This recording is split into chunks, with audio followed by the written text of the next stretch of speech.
Hello, my name's Osha. I like talking about American presidents. Today, I want to discuss President Nixon and what is uh, famously dubbed as the Saturday Night Massacre. The first time, well, not the first time, actually, we studied it in law school. Of course, I'd also read a long time ago when I was a kid, a teenager in Nigeria. It was one of the books that we had on our shelves of all American presidents. And so I'd read Richard Nixon's memoirs, his version of what's called the Saturday Night Massacre.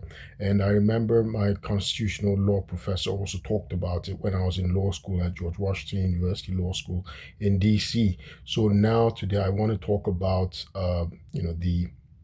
the the Saturday Night Massacre. I think I'm going to break it up in two different videos because um, many times, the Saturday Night Massacre, and which also deals with the investigation of the Watergate scandal, it is often conflated with the another scandal, um, and that's regarding the Pentagon Papers, right? The Pentagon Papers.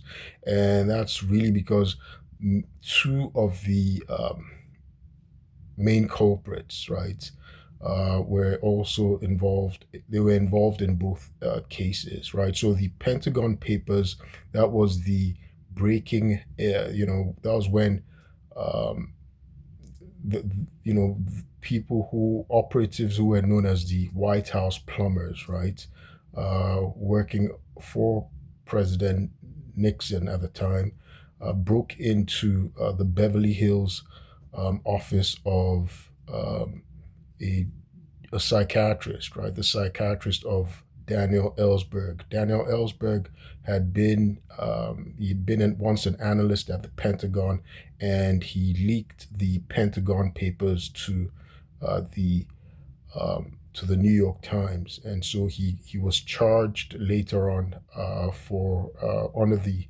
Espionage Act of 1917 and for theft and conspiracy charges that would have led to his, if he had been convicted, he would have had to spend 115 years combined in prison. But the charges were dismissed because of the by a judge because of the illegal means, government misconduct, and it's illegal evidence gathering. Again, so that's like obstruction of justice. So these two instances are instances of obstruction of justice, and um, so I guess I'm going to break this up into two different videos. But importantly, though, the public often conflates those two different events, right?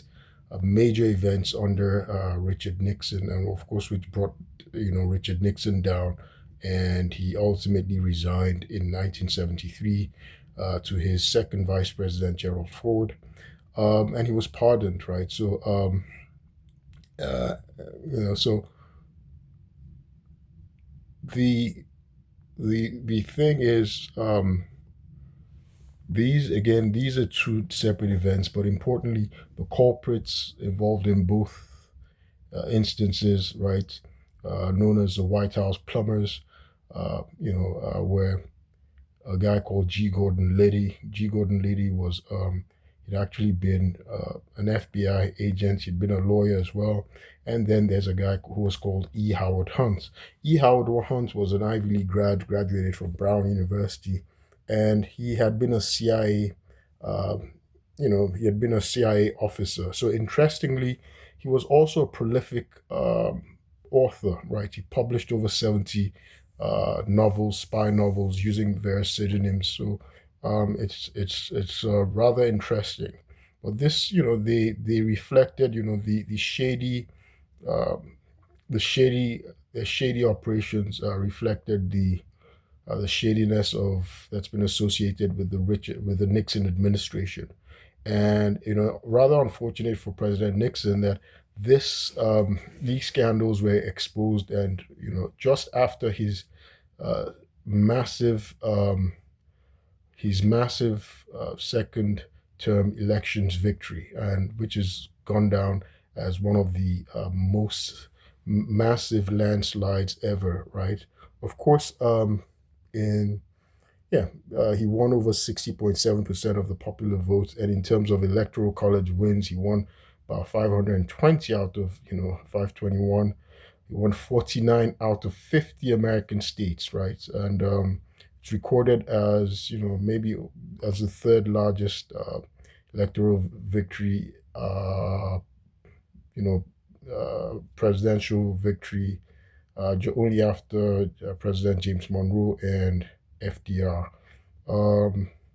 But Nixon would be his own undoing. He shot himself in the foot because of his, as they call it, his many demons, right? And so he had this enemies list. And so what I'm going to do is I'm going to quickly talk about what the Pentagon Papers were. I'll get it out of the way, and I'll continue with the the I'll continue with the Saturday Night Massacre, right? Which came which uh, was subsequent to the Watergate scandal, right? The Watergate breaking in, right? So the special prosecutor Archibald Cox had been hired by the Attorney General uh, to who was Elliot Richardson. He had been hired to actually investigate the uh, the Watergate scandal, which involved the burglary, breaking in of the offices of the Democratic National Committee, and where they tried to wiretap the building. Interestingly, the Watergate still stands. It was a five-star hotel. So Watergate was a five-star hotel in Washington, D.C., and it's still a five-star hotel, but it's a multi-use complex, as in they have offices there, and they're permanent residences there as well. And it's also a hotel, so it's a multi-use facility, and the architecture is very it's unique. It's circular, it's domed. I actually worked across from the Watergate, not far from it, when I'd been a banker over a long time ago. I'd worked for a bank at West End, so that's an exclusive area, and so a lot of my clients actually lived in the Watergate. So their houses, their residences, they're of course very expensive, and so many of my clients, lived at the Watergate. And so when I'd been a banker, I'd been a financial consultant at a major bank. I'm not going to state the name of the bank, but it's in that area. It's called the West End area, right? It's in Washington, D.C. It's by Georgetown as well, close to Georgetown, that same area. So, but let me start off with describing what happened regarding the Pentagon Papers. So, Daniel Ellsberg was a guy, very brilliant guy. He had a double graduate of Harvard, had a PhD, did economics, and he'd been a U.S. Marine, and now he had been working at the Pentagon, right? He'd been working at the Pentagon as an analyst under Secretary of Defense Robert McNamara, who's the longest serving Secretary of the Pentagon, Secretary of the Defense. Again, the Pentagon is synonymous with the Department of Defense, the Pentagon, because that's where the headquarters is. So it's called the Pentagon. So it worked there. Interesting, I worked at the Pentagon as well, right, as a John S. McCain Strategic Defense Fellow, right? I'd worked at the Pentagon as a financial analyst. So I've been very fortunate, right, as a John S. McCain Strategic Defense Fellow. So that's as a special assistant. So I've had that good fortune in America to be able to do that. So Daniel Ellsberg had been an analyst, and of course this was during the time of the Vietnam War, and I guess he did something that he shouldn't have done. I don't know, people, but it's sort of a violation. He had access to information, and he decided to leak the information. It was 7,000 pages, called the Pentagon Papers. He decided to leak the information to to the New York Times, and it showed how that the administration, since Truman up to Johnson, had been systematically lying to the public concerning the Vietnam War, and how they had been involved in covert bombings, and they had expanded the war from Cambodia to Laos, and that importantly it was an unwinnable war, but they had been lying to the public, right? And so he leaked this information. Of course, the Vietnam War was extremely unpopular. Of course, that was a reason why, because of its unpopularity and its escalation, it was a reason why President Johnson had chosen not to run for his own independent second term. And of course, Nixon came into office promising that he was going to end Vietnam, but of course he was escalating it as well. And of course there was a War Powers Resolution that the Congress passed in order to try and stop him. So when Ellsberg, leaked, this information to the press, President Nixon, who was a lawyer himself, by the way, he graduated from Duke Law School. I think he was top 3 of his class at Duke Law. He created this group of people called the Plumbers, right? The Plumbers, to neutralize people who leaked information to the press. And so when it was discovered that Daniel Ellsberg had been the one leaking, he'd leaked the Pentagon Papers to the press, he had G. Gordon Liddy and E. Howard Hunt to break into the offices of the psychiatrist of Daniel Ellsberg to get evidence that would defame him, right? That would make him appear crazy and unreliable, just to defame him. And so that's what the Pentagon Papers scandal is about, right? And again, it's interesting that these two actors, that's G. Gordon Liddy and the former CIA guy,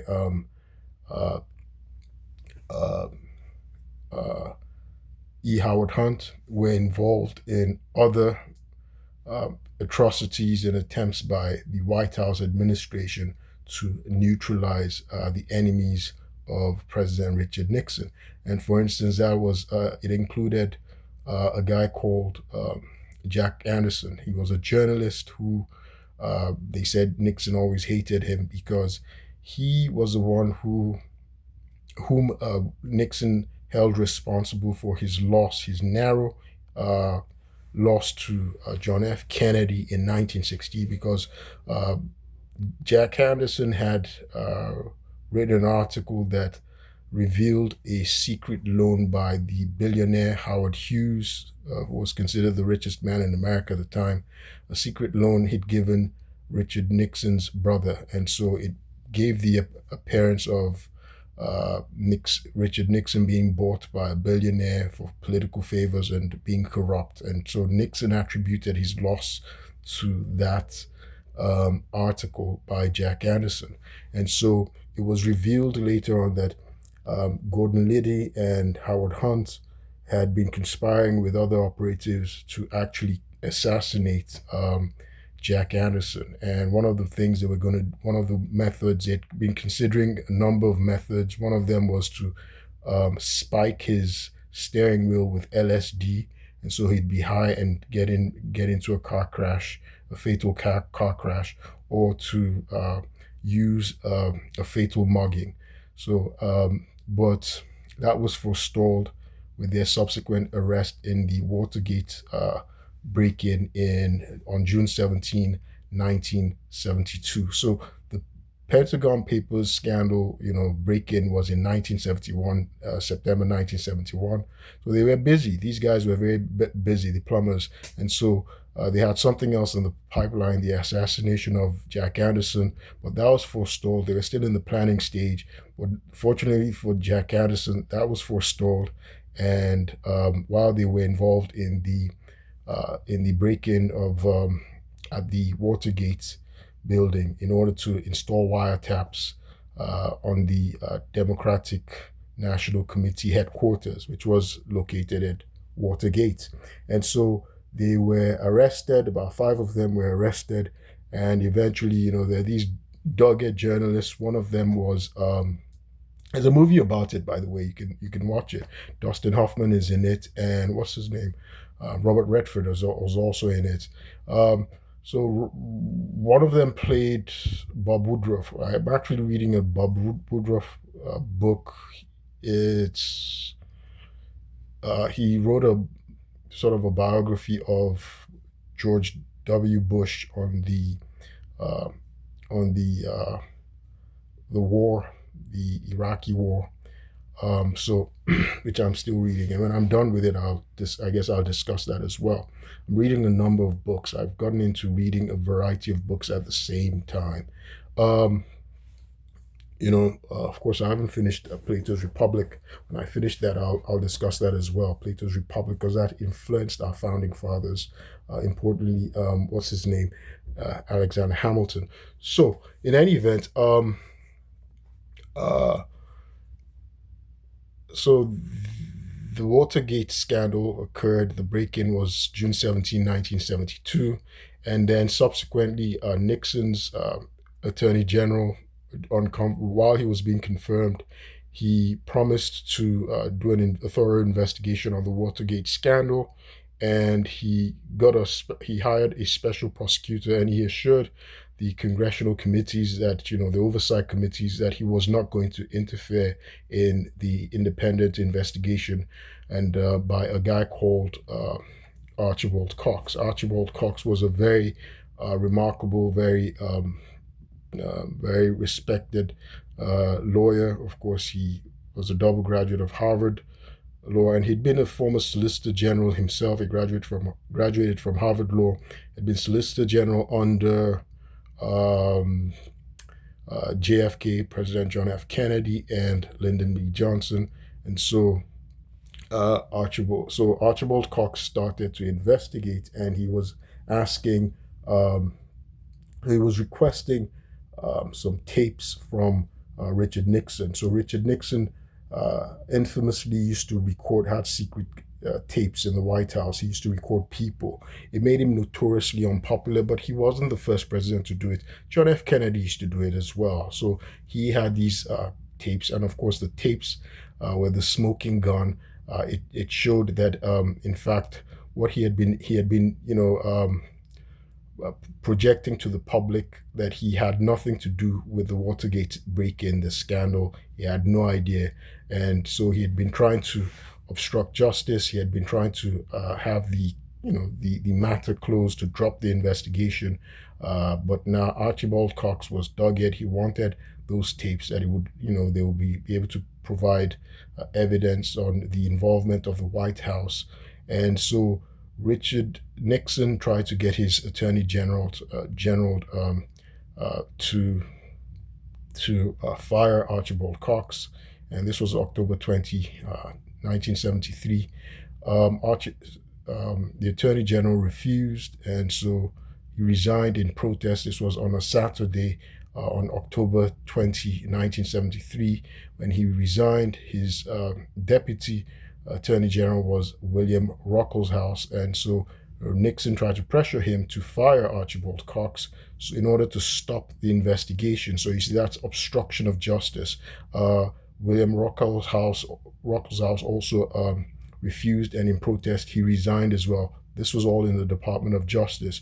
Ultimately, the third highest official in the Department of Justice, who was the Solicitor General of the United States, was Robert Bork. And Robert Bork, he hadn't given assurances to Congress about not getting involved or not firing the special prosecutor, because the special prosecutor was hired as a career official, which meant he couldn't be fired except for cause. So I'm a civil servant. I was a civil servant as well. The reason why this is very interesting to me is because I've been talking about how I've been framed. There's been subordination of perjury, and there's a false, wrongful termination. I'm a career civil servant as well, and so I can only be fired for cause. It protects my job, and I was involved in reported misconduct, and an investigation was ongoing. And somebody, a senior official, attempted to get me fired as well. And so that's obstruction of justice. I can only be fired for cause. So that means I'm also allowed, because I have what's called due process rights as a civil servant. And so I have a right to actually defend myself, to say, well, to give reason why I shouldn't be fired. All of that was obstructed when I was framed and I was wrongfully locked up based on false charges in Montgomery County, Maryland. So it shows you that the state attorney in Montgomery County, his name is John McCarthy, and a corrupt judge who's been controlling the calendar, his name is Judge James Bonifant. They've been involved in a conspiracy not just to violate my civil rights, but also to obstruct justice. So that's a reason why I'm saying this. But back to the Saturday night massacre. So ultimately, Solicitor General Robert Burke, who now was acting Attorney General, he wrote a termination letter, and he got Archibald Cox fired. So he obstructed justice. Eventually, this was deemed illegal by a federal judge. So that's the Saturday night massacre. I'm going to stop here. I want to keep this short. I'm going to do a second part in which I just elaborate on the fallout, the consequences of the Saturday night massacre. Ultimately, it got the American public and the Congress interested, and they started impeachment proceedings. And ultimately, Richard Nixon resigned, and he remains the only president to have resigned from office. My name is Osha. I like talking about American presidents, and I'll keep you posted. Thank you.